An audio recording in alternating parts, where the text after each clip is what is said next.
ஈஸியான பருப்பு குழம்பு செய்யலாம் வாங்க. அதுக்கு முன்னாடி நம்ம ஈரோடு ஹேமாஸ் கிச்சனுக்கு ஒரு சப்ஸ்கிரைப் பண்ணிடுங்க, லைக் பண்ணிடுங்க, ஷேர் பண்ணிடுங்க, கமெண்ட் பண்ணிடுங்க.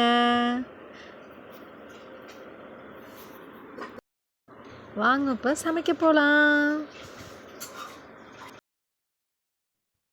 குக்கரில் ஒரு டம்ளர் துவரம்பருப்பு சேர்த்துக்கலாம். துவரம்பருப்பை நல்லா கழுவி எடுத்தாச்சு. இந்த ஸ்டேஜில் இது கூட தண்ணி சேர்த்துக்கிறேன். டடைங் கழுவி எடுத்துகிட்டு வந்துட்டோம். டடைங் தண்ணி சேர்த்துக்கலாம்.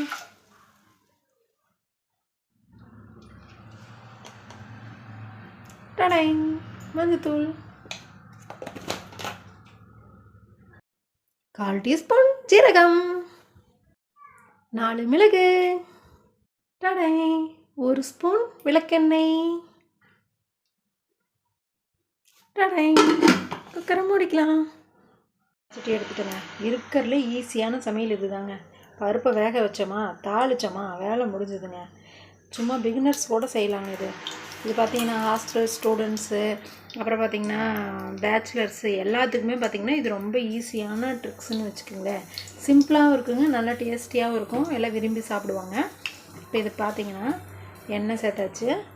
கடுகு சேர்த்துக்கிறேன். கடுகு பொரிஞ்சோடனே ஜீரகம் சேர்த்துக்கலாங்க. ஜீரகம் பொரியட்டும். தட்டி எடுத்து வச்சிருக்கக்கூடிய ஒரு 3 பல் பூண்டு சேர்த்துக்கலாங்க. பூண்டு நல்லா எண்ணெயில் பொரியிட்டுங்க, அப்போ தான் நல்லா டேஸ்ட் கிடைக்கும். இது கூட வெங்காயத்தை சேர்த்துக்கலாங்க. தகுந்த மாதிரி வரமிளகாய் சேர்த்துக்கலாம். வெங்காயம் நல்லா வதங்கி வந்தோடனே மஞ்சத்தூள் சேர்த்துக்கலாங்க. வெங்காயம் வதங்கினா போதுங்க, வேலை ஈஸியாக முடிஞ்சிருச்சுட்டுங்க. இப்போ இது கூட தக்காளி பழம் 2 நல்லா வதங்கி வரட்டுங்க.